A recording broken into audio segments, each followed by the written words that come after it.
Sous-préfet, j'ai plaisir à accueillir notre nouveau sous-préfet. Il est arrivé hier. Mesdames et messieurs les élus du territoire, mais également les élus des sites expérimentaux de sobriété foncière, des territoires de sobriété foncière qui ont, comme nous, participé à ce travail de découverte ou de redécouverte de nos territoires sous un angle un peu différent. Je voudrais saluer évidemment l'ensemble des élus présents ou en présentiel ou en visio. Saluer le directeur général de l'aménagement, du logement, de la nature, mesdames et messieurs les directrices et directeurs, les chercheurs, les universitaires, toutes celles et ceux qui s'intéressent à ces questions ô combien d'actualité. Et là, c'est le président de région qui parle, puisque nous avons, vous le savez, à mettre en œuvre le ZAN, le zéro artificialisation net. Si je prends mon regard local, j'allais dire que chez nous, dans notre territoire, le ZAN, il existe depuis longtemps, puisque nous avons de telles contraintes foncières liées, on ne va pas s'en plaindre, à l'omniprésence de la vigne, du vin, de la zone AOC dans nos territoires, que depuis de très nombreuses années, un certain nombre de communes sont très directement concernées par la sobriété foncière, avec un hectare qui se négocie entre 800 000 euros et 1,5 million ou 1,7 million.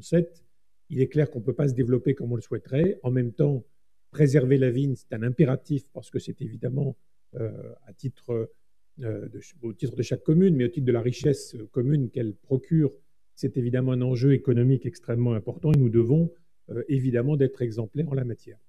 Alors vous êtes ici au Millésium, qui est le parc des expositions, si je puis dire, de notre agglomération, qui est intégralement construit sur un ancien site militaire, donc qui n'a pas généré 1 mètre carré d'artificialisation, c'est important de le rappeler, qui a même au contraire rendu à la nature un certain nombre d'espaces.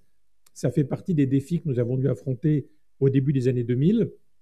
Et puis, nous avons, dans le cadre de la démarche territoire de sobriété foncière, appris à redécouvrir nos territoires. Alors, je ne sais pas si on a inversé le regard, mais en tout cas, on l'a singulièrement modifié depuis un certain nombre d'années, qu'on soit dans des communes rurales, dans des bourgs-centres, dans la ville d'Épernay elle-même.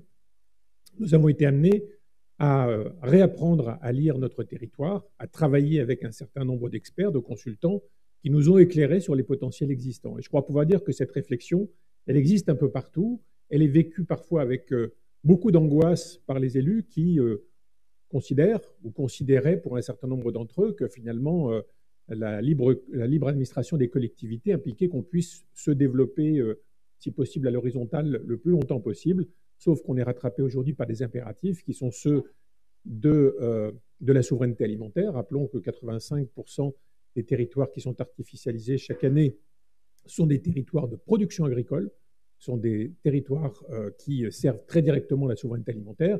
Rappelons également qu'à chaque fois qu'on artificialise, on perturbe le cycle de l'eau, on perturbe, pour ne pas dire, on porte atteinte à la biodiversité et on limite nos capacités de stockage carbone.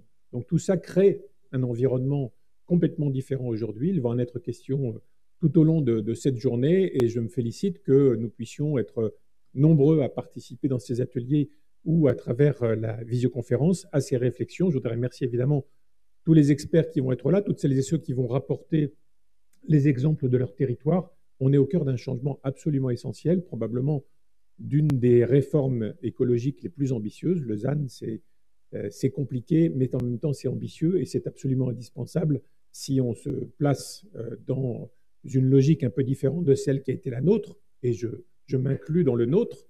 Pendant des décennies et des décennies, on considérait finalement que la nature était la variable d'ajustement de nos projets. Aujourd'hui, il faut quelque peu rééquilibrer les choses, faire en sorte qu'on redonne vie à des espaces aujourd'hui abandonnés. Je pense aux friches, 170 000 hectares de friches dans notre pays, très certainement 10% dans le Grand Est, 17 000 hectares de friches.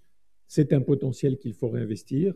Travailler sur, évidemment, la problématique de la vacance du logement dans des petites communes, dans des communes moyennes, dans des grandes communes. On a une quantité de logements disponibles qu'on peut remettre sur le marché. Travailler sur la notion de foncier invisible. Elle a été développée par Sylvain Grisou et on en entendra parler tout au long de cette journée. Bref, il existe des marges de manœuvre qu'il faut organiser, qu'il faut repenser, sur lesquelles il faut travailler. Et je me réjouis que cette journée de travail ait lieu aujourd'hui à Épernay, capitale du Champagne, qui est évidemment heureuse de vous accueillir avec son agglomération Épernay-Aigle-Champagne. Voilà, je ne vais pas être plus long de mon propos introductif et je passe tout de suite la parole à monsieur le sous-préfet. Monsieur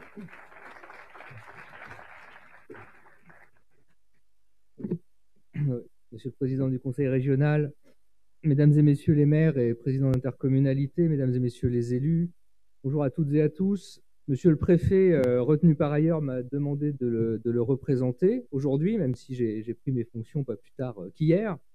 Il faut saluer l'initiative de cette rencontre acteurs-chercheurs consacrée à un sujet, la sobriété foncière, qui est, comme vous le savez, suivi avec attention par l'État au niveau départemental. Monsieur le Préfet a d'ailleurs désigné une personne référente sur la sobriété foncière qui pourra être sollicitée par les élus pour échanger sur les enjeux et sur le cadre juridique applicable en la matière. Rappelons aussi que le fonds Friches, Monsieur le Président, vous parliez des friches, le fonds Friches qui date du plan de relance qui est désormais intégré au fonds vert sur l'axe recyclage foncier. L'année dernière, au titre des requalifications de friches dans la Marne, 14 dossiers sur 25 ont pu être financés à hauteur de 3,8 millions d'euros accordés aux porteurs de projets. Donc l'État continuera dans l'avenir à soutenir les projets portés par le territoire. Alors le ZAN, zéro artificialisation nette, c'est un cap qui est fixé collectivement d'ici 2050. Et il est clair que la sobriété foncière questionne les projets de territoire, nos capacités et notre manière de nous développer. Et cela, ça implique effectivement de revoir nos priorités. Il va falloir faire des choix, mais tout en sachant que la sobriété foncière, ce n'est certainement pas interdire le développement des territoires. Il va falloir mener ce travail collectif de réflexion sur notre manière de construire demain et trouver des solutions pour repenser globalement l'organisation des espaces de vie en fonction des usages. Ça passe par des démarches de planification ambitieuses pour imaginer l'avenir de nos villes et villages en maîtrisant l'urbanisation. Et pour cela, nous avons effectivement besoin de travailler collectivement. Les élus, l'administration, les chefs d'entreprise, les chercheurs, les experts, les praticiens, les urbanistes. Et nous savons que nos directions régionales et départementales, ou encore la NCT, sont là pour nous accompagner, pour accompagner les territoires. La démarche qui sera présentée tout à l'heure sur Épernay, territoire pilote de sobriété foncière, en témoigne. Et étant donné que cette approche nouvelle nécessite une acculturation progressive de l'ensemble des acteurs du développement local, l'angle retenu par la rencontre d'aujourd'hui promet des échanges riches. Je rappelle la thématique retenue qui est inverser le regard pour ménager le territoire sur cette question de sobriété foncière. Il faut effectivement inverser le regard en pensant la sobriété foncière en lien avec l'ensemble de nos politiques publiques. L'habitat, bien sûr, mais aussi l'accueil de nos entreprises, le foncier agricole, les mobilités, la protection de la biodiversité ou encore, comme l'a effectivement souligné Monsieur le Président, la ressource en eau.